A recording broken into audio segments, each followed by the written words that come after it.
नमस्कार किसान भाइयों और बहनों, आप सभी का बहुत स्वागत है कृषि दर्शन के आज के अंक में। किसान भाइयों, इन दिनों हमारे खेतों में गेहूं, सरसों, चने की फसल लहलहाने लगी है।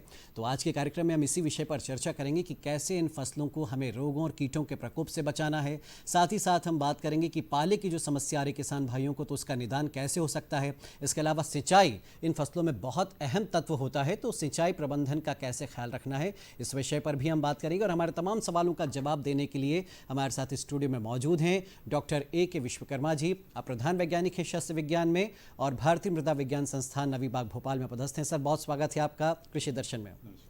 तो सर, शुरुआत हम गेहूं की फसल से ही करते हैं, जो सबसे अहम फसल मानी जाती है। खेतों में गेहूं की फसल लहला रही है, लेकिन खरपतवार की समस्या आने लगी है। डॉक्टर साहब, तो हमारे किसान भाइयों को आप क्या सलाह देंगे, कैसे इससे निजात पाएं किसान भाई?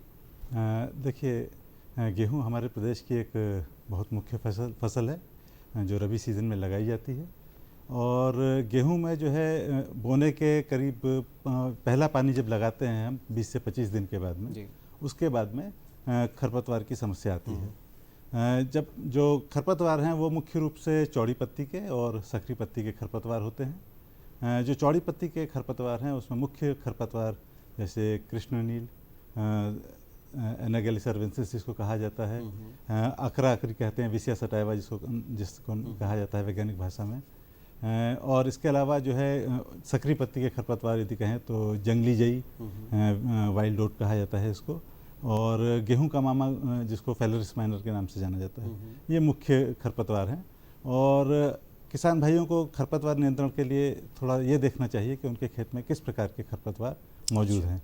यदि चौड़ी पत्ती के खरपतवार मौजूद हैं तो उन्हें जो है चौड़ी पत्ती के अनुकूल जो है खरपतवार नाशक डालना चाहिए खेत में, जिसको कि पहली सिंचाई के 4 से 5 दिन के बाद में डाला जाता है। इसके लिए उपयुक्त जो है खरपतवार नाशी जैसे मेट सल्फ्यूरॉन मिथाइल या 2,4-D का भी प्रयोग किया जा सकता है। और इसके लिए आप खेत में 200 से 250 लीटर पानी 1 एकड़ में 8 ग्राम मात्रा जो है मेट सल्फ्यूरॉन मिथाइल की 200 से 250 लीटर पानी में मिलाकर स्प्रे करें। इसके लिए आप स्प्रे करते वक्त ये ध्यान रखें कि जो नोज़ल होता है वो कट या फ्लैट नोज़ल के साथ ही खरपतवार नाशी का उपयोग करें, अन्यथा जो पर्याप्त मात्रा जो पानी की होती है वो नहीं जा पाती। इसकी वजह से जैसा हमें अच्छा खरपतवार नियंत्रण नहीं मिल पाता। तो ये थोड़ा सा पानी की मात्रा का किसान भाई विशेष ध्यान रखें। जी सर, अभी शीतलहर की समस्या हम देख रहे हैं, पूरे प्रदेश में शीतलहर काफ़ी तेज़ी से चल रही है और तापमान जो है घटता जा रहा है। ऐसे में पाले की समस्या किसान भाइयों को आ रही है, तो क्या पाले की समस्या से किसान भाई निजात पा सकते हैं, फसलों को सुरक्षित रख सकते हैं? जी हाँ, ये बहुत महत्वपूर्ण सवाल है। अभी वर्तमान समय में तापमान काफ़ी कम हुआ है और रात्रि तापमान जो है फ्रीजिंग पॉइंट के आसपास पहुंच रहा है। कुछ काफ़ी प्रदेश के कई हिस्सों में ऐसी समस्या देखी गई है। और जब तापमान फ्रीजिंग पॉइंट के आसपास पहुंचता है तो फसलों में उनके जो टिश्यूज़ होते हैं उसमें क्रिस्टलाइजेशन हो जाता है, जिसके वजह से फसल को नुकसान होता है। इसके लिए किसान भाई खेत में नमी की मात्रा को बढ़ा सकते हैं, जिसको कि हम स्प्रिंकलर के द्वारा सिंचाई करके, और दूसरा ये कर सकते हैं कि खेत में धुआं उत्पन्न करें हम। जिसके लिए सूखा भूसा जो है उसको थोड़ा गीला करके जलाएं। सूखा भूसा जलाएंगे तो सीधे आग लग जाएगी उसमें, तो धुआं उत्पन्न नहीं होगा। तो इसके लिए भूसे को जो है गीला करके उसको जलाएं ताकि ज़्यादा धुआं उत्पन्न हो सके। इससे पाले की समस्या से थोड़ी निजात मिलती है। कुछ जगह पे ये भी देखा गया है कि जहाँ पे मल्चिंग करते हैं वहाँ पर पाले की समस्या कम होती है। अच्छा, तो मल्चिंग करना चाहिए। देखिए किसान भाइयों, इसके अलावा खेत की मेड़ पर आप गीले भूसे में थोड़ा आग लगाएं, उससे धुआं जितना ज़्यादा होगा उससे पाले की समस्या कम होगी कह सकते हैं, और फसलों को जितना नुकसान होगा उतना कम से कम नहीं होगा। एक जो आप सिंचाई प्रबंधन की बात करें, गेहूं में सिंचाई का बड़ा महत्व होता है डॉक्टर साहब। तो इस आज की जो दिन है हमारे, जिन दिनों में गेहूं की फसल जितने दिन की हो चुकी है, तो उसके हिसाब से इस वक्त कौन सी सिंचाई देनी है किसान भाइयों को, और क्या तरीका उसका रहना चाहिए? देखिए, गेहूं में आमतौर पे 4 से 5 सिंचाई लगती है। और पहली सिंचाई जो होती है वो हमें 21 दिन पे 20 से 25 दिन की अवस्था होती है, जिसको हम CRI स्टेज भी कहते हैं। वो अवस्था ऐसी है कि जिसको कि हमें कभी भी छोड़ना नहीं है। अच्छा। क्योंकि पूरा गेहूं का जो भविष्य होता है वो इस सिंचाई पे निर्धारित होता है। तो पहली सिंचाई जो है 20 से 25 दिन की अवस्था में की जाती है। और इसके बाद जो सिंचाई होती है वो किसान भाई 20 दिन के अंतराल पे निर्धारित कर सकते हैं, जिसमें कि दूसरी सिंचाई जो है टिलरिंग अवस्था होती है, जिसमें कल्ले निकलते हैं, और उसके बाद बूटिंग स्टेज आती है और फ्लावरिंग, और उसके बाद में जो है डफ स्टेज या सीड फॉर्मेशन स्टेज होती है। तो उन से अवस्थाओं में सिंचाई करना आवश्यक है। कुल मिला के गेहूँ को आप 4 से 5 सिंचाई देना है। कई जगह पे जहाँ पे पानी की कमी होती है उस जगह में थोड़ा विशेष ध्यान रखें कि पहली सिंचाई जो है 20 से 25 दिन वाली, और जो दूसरी होती है वो फ्लावरिंग स्टेज पे, जहाँ पे 2 पानी है वहाँ पे आपको ये दो सिंचाई जरूर करना है। जी बिल्कुल। अब किसान भाइयों, गेहूं का हमने जिक्र किया, अब उसके बाद हम करते हैं चने की फसल की बात। बहुत अहम चने की फसल होती है मध्य प्रदेश के लिहाज से भी, लेकिन इसमें जो सबसे बड़ी समस्या होती है वो होती है इल्लियों के प्रकोप की। तो डॉक्टर साहब, हर किसान जूझता है, चने की फसल में इल्लियों का प्रकोप होता ही है और इन दिनों ये देखी भी जा रही। तो क्या निदान होना चाहिए इसका बढ़िया? देखिए, चने में सबसे प्रमुख रूप से यदि बात करें तो पॉड बोरर फली छेदक जो कीट है, इसका प्रकोप सबसे ज़्यादा होता है, और सबसे ज़्यादा नुकसान जो उपज का होता है वो इसी कीट के द्वारा होता है। तो और इस समय में, वर्तमान समय में चना फूल से फली की स्थिति में है। तो इस समय में जो है किसान भाइयों से अनुरोध है कि वो अपने खेत की निगरानी काफ़ी अच्छे तरीके से करें। निगरानी करने से किसान को ये पता होगा कि उनके खेत में कब इल्ली का प्रकोप आ रहा है। और जैसे ही हम देखते हैं कि थोड़ी बादलों की स्थिति होती है तो उस समय में उसके बाद जो है इल्ली का प्रकोप, क्योंकि तापमान में वृद्धि होती है और इल्ली का मल्टीप्लिकेशन काफ़ी तेज़ी से होता है, तो उस समय में जो है कीट का प्रकोप बढ़ता है। तो खेत की निगरानी करें। यदि खेत में कीट का प्रकोप दिख रहा है तो आप जो है निश्चित तौर पे आपको उपाय करना होंगे। इसके लिए आप फेरोमोन ट्रैप का भी उपयोग कर सकते हैं। 4 से 5 फेरोमोन ट्रैप आप कीट की निगरानी के लिए आप लगा सकते हैं, ताकि आपको कीट का खेत में प्रवेश होते ही आपको पता लगेगा कि कहाँ पर है कीट। और यदि प्रकोप आ जाता है उसके बाद भी, तो आप उसमें कुछ दवाइयाँ हैं, कीटनाशक हैं, जैसे इंडोक्सीकार्ब है, कोराजेन है, इमेक्टिन बेंजोएट, इन कीटनाशकों का आप 10 से 15 ग्राम प्रति पंप, जो 15 से 20 लीटर के पंप होते हैं उसमें 10 से 15 ग्राम प्रति पंप का लेके स्प्रे कर सकते हैं। या इनको एकड़ की मात्रा में कहें हम तो 100 ग्राम के आसपास दवा प्रति एकड़ इसमें 100 से 150 लीटर पानी के साथ मिलाकर स्प्रे करने से लाभ होता है। इसको स्प्रे करते समय ये आप ध्यान रखें कि कौन नोज़ल, जैसे मैंने कीटनाशक खरपतवार नाशक के लिए बताया था कि कट नोज़ल या प्लेटफॉर्म नोज़ल का उपयोग करना है, तो कीटनाशक के लिए जब हम दवा डाल रहे हैं तो कौन नोज़ल का ही उपयोग करें किसान भाई। जी तो चलिए किसान भाइयों, देखिए चने में इल्ली का प्रकोप हुआ है, इसका निदान डॉक्टर साहब ने आपको बताया, लेकिन उकठा रोग की भी समस्या होती है, इस पर हम बात करेंगे। एक छोटे से ब्रेक के लिए रुक रहे हैं, ब्रेक के बाद जल्द हाजिर होंगे, आप कहीं मत जाइएगा।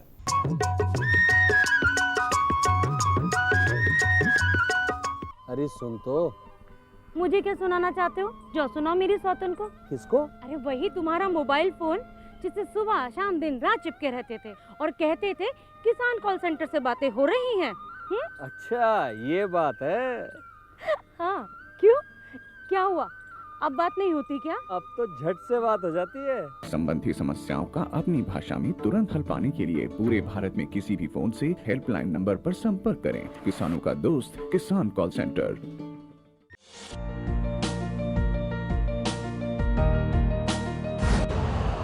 यूरिया का स्वदेशी उत्पादन 70 लाख टन बढ़ाने के लिए 6 उर्वरक संयंत्रों का उद्धार किया जा रहा है। FCIL के गोरखपुर, सिंदरी, तलचर और रामागुंडम संयंत्र, HFCL की बरौनी इकाई और BVFCL की नामरू फोर्थ। सोने पर सुहागा ये है कि देश में अब बनेगा सिर्फ नीम लेपित यूरिया, क्योंकि इससे होगा किसानों का फायदा ही फायदा। अनाज का उत्पादन 10% तक बढ़ेगा, बढ़ेगी 10 से 15% नाइट्रोजन क्षमता।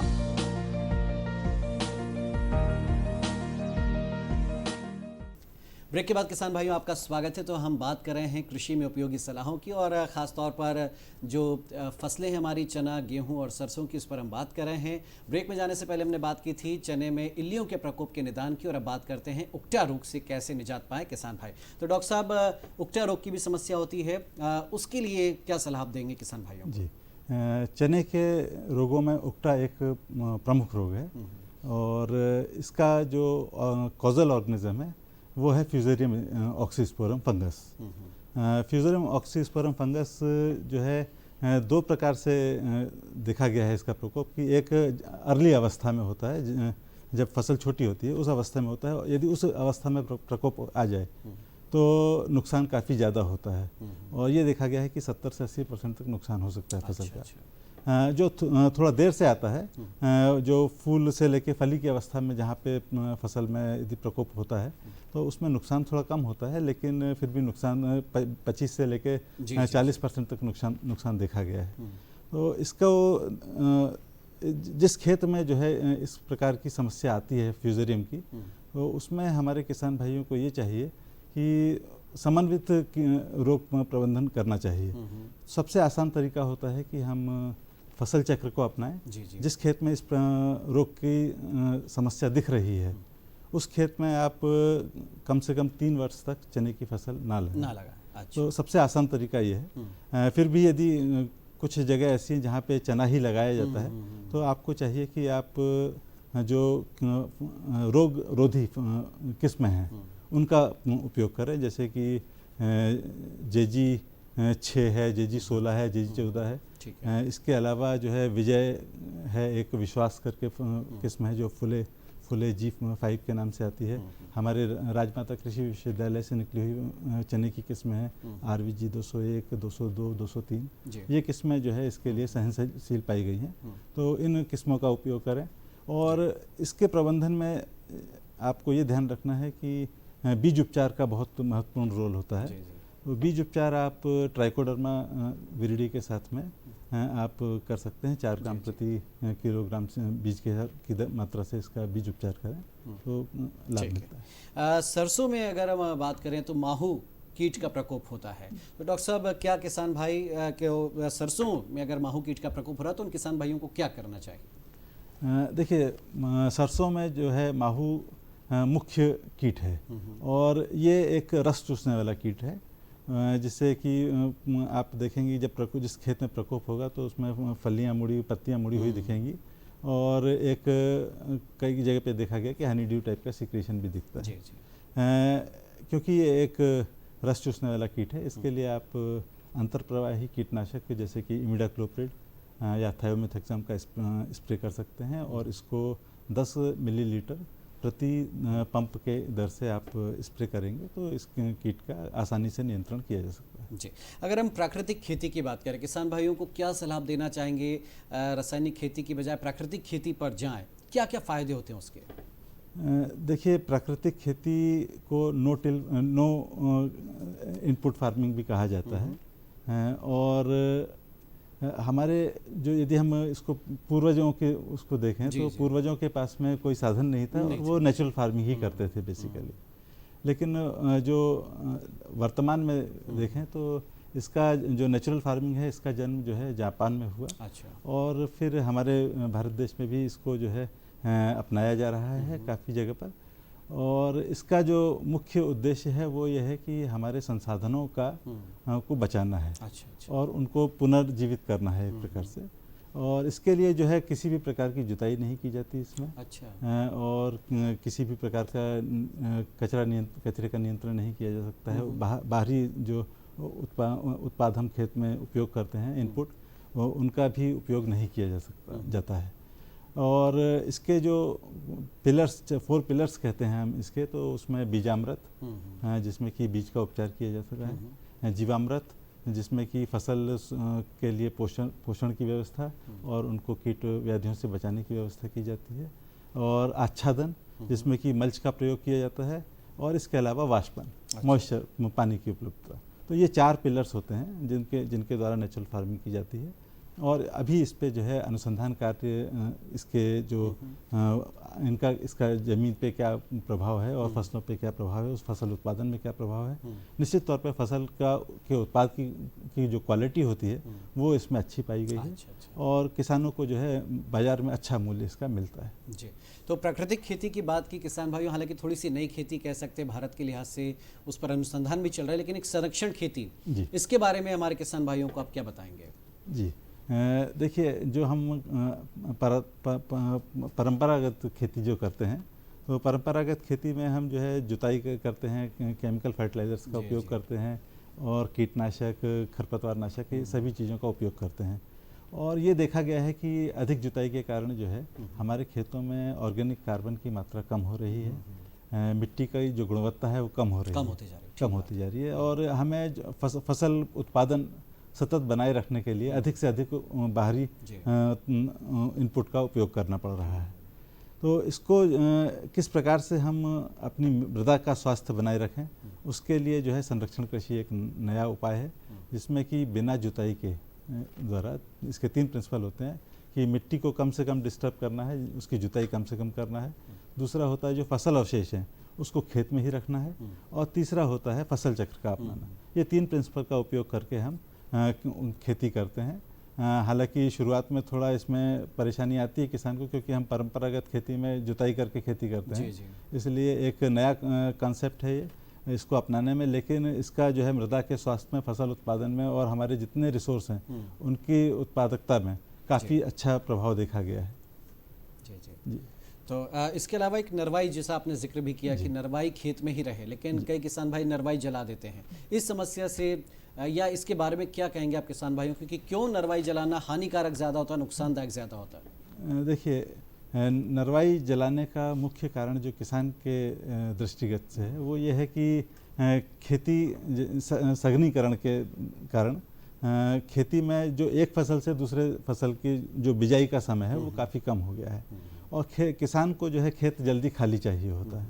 इसके लिए जो है आग लगा दी जाती है नरवाई में, जबकि नरवाई जो होती है उसमें हमारे लिए काफ़ी लाभदायक चीज़ें हैं। जो हम फसल में जितना भी हम खाद डाल रहे हैं उसका लगभग 1/3 खाद जो है नरवाई के रूप में मौजूद है। यदि हम इस नरवाई को जलाते हैं तो हम ये जितना पोषक तत्व है ये पोषक तत्व वातावरण में पहुंचा दे रहे हैं। नरवाई में 40% के लगभग जो है कार्बन होता है, तो वो कार्बन भी हम जो यदि हमने 1 टन नरवाई जला दी तो 400 किलोग्राम लगभग कार्बन हमने वातावरण में पहुंचा दिया। तो ये काफ़ी हमारे जो क्लाइमेट चेंज हम कह रहे हैं वो क्लाइमेट चेंज में एक बड़ी वजह है ये। और इस नरवाई को जो है हमारे किसान भाई बहुत ही आसानी से या तो संरक्षण कृषि के द्वारा खेत में ही रख सकते हैं या फिर इसको कंपोस्टिंग के द्वारा कंपोस्ट में कन्वर्ट करके दोबारा खेत में रिसाइकल कर सकते हैं, जिससे कि हमारा लागत भी कम होगी और खेत की जो मिट्टी है उसकी और उसके अलावा पर्यावरण को नुकसान भी नहीं पहुंचेगा, सबसे बड़ी बात है। तो देखिए किसान भाइयों, बहुत अहम जानकारियां दी हैं डॉक्टर साहब ने आपको गेहूं, सरसों और चने की फसल को लेकर के, और साथ ही साथ संरक्षण खेती और प्राकृतिक खेती के बारे में भी जानकारी। डॉक्टर साहब बहुत शुक्रिया आपका हमारे साथ इस कार्यक्रम में जुड़ने के लिए और किसान भाइयों को इतनी अहम जानकारियाँ देने के लिए। और चलिए किसान भाइयों, अब आप देखिए खबरें खेती की। नमस्कार किसान भाइयों, खबरें खेती में आप सभी का स्वागत है। आइए सबसे पहले नजर डालते हैं मुख्य समाचारों पर। किसानों को मिलेगा मुआवजा, केन बेतवा योजना मंजूर, मसाला फसलों को बढ़ावा, सिंचाई योजना होगी शुरू और किसानों के साथी KVK। और आइए अब देखते हैं खबरें विस्तार से।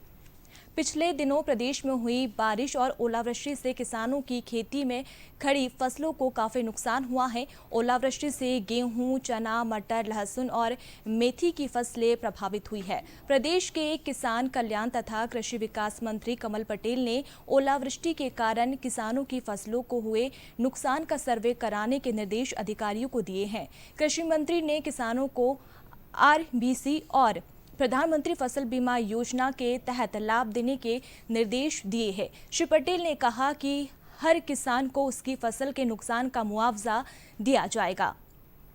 केंद्रीय मंत्रिमंडल ने केन बेतवा नदियों को आपस में जोड़ने की योजना को मंजूरी दे दी है।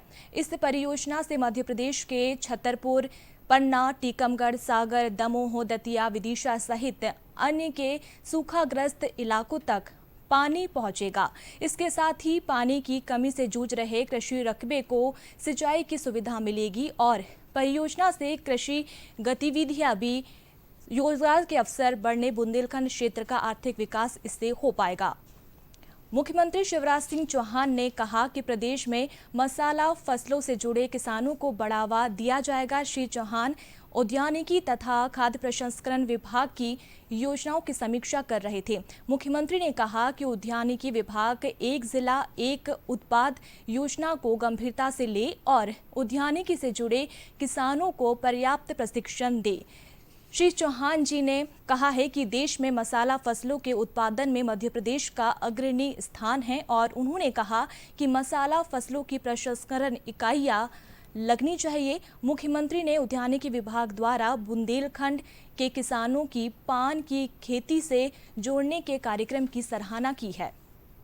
प्रदेश के किसान कल्याण तथा कृषि विकास मंत्री कमल पटेल ने कहा कि खरगोन जिले के कारकूट क्षेत्र के 80 गांव के किसानों को लाभ पहुंचाने के लिए 2,863 करोड़ रुपए की सिंचाई योजना शुरू की जाएगी। उन्होंने कहा कि किसानों की आय को दुगना करने के लिए सरकार द्वारा लगातार प्रयास किए जा रहे हैं। श्री पटेल ने कहा कि सरकार ने कारकूट क्षेत्र की सिंचाई उद्वहन योजना के मात्र 75 दिन में स्वीकृति प्रदान की है और उन्होंने कहा कि सरकार सभी वर्गों के सर्वांगीण विकास के लिए लगातार काम कर रही है। सरकार की यही कोशिश है कि गांव के लोगों को गांव में ही रोजगार मिल सके। फसलों से जुड़ी समस्याओं समाधान और खेती की आधुनिक तकनीक की जानकारी देने में कृषि विज्ञान केंद्र महत्वपूर्ण भूमिका निभाता है। देश और प्रदेश के हर छोटे बड़े जिले में कृषि विज्ञान केंद्र खोले गए हैं। शुरुआती दौर में एक प्रशिक्षण केंद्र के रूप में काम करने वाले KVK आज तकनीक के प्रदर्शन और प्रशिक्षण प्रसार के अलावा कई सारे क्षेत्रों को अंजाम दे रहा है। KVK राष्ट्रीय कृषि अनुसंधान प्रणाली श्रम और संसाधन केंद्र के रूप में काम कर रहा है। KVK किसानों को कृषि परामर्श प्रदान करने के अलावा गुणवत्तापूर्ण तकनीकी की जानकारी देते हैं। देश में कृषि विश्वविद्यालय, ICI और गैर सरकारी संगठन, सार्वजनिक क्षेत्र के संगठनों, राज्य सरकारों द्वारा KVK का संचालन किया जा रहा है। KVK किसानों के साथ साथ ग्रामीण युवक युवतियां, पशुपालकों, कृषि उद्यमियों को भी मार्गदर्शन दे रहा है। KVK के माध्यम से ही उन्नत कृषि तकनीकी किसानों तक पहुंच रही है। कृषि विज्ञान केंद्रों में वरिष्ठ वैज्ञानिकों, विशेषज्ञों द्वारा किसानों की हर समस्याओं का समाधान भी किया जाता है। तो किसान भाइयों, आज की खबरें खेती में इतना ही। दीजिए अनुमति। नमस्कार। तो चलिए किसान भाइयों, आज के कृषि दर्शन कार्यक्रम में इतना ही। अगले अंक में हम फिर हाजिर होंगे खेती किसानी से जुड़ी नई जानकारियों के साथ। तब तक के लिए दीजिए अनुमति। नमस्कार।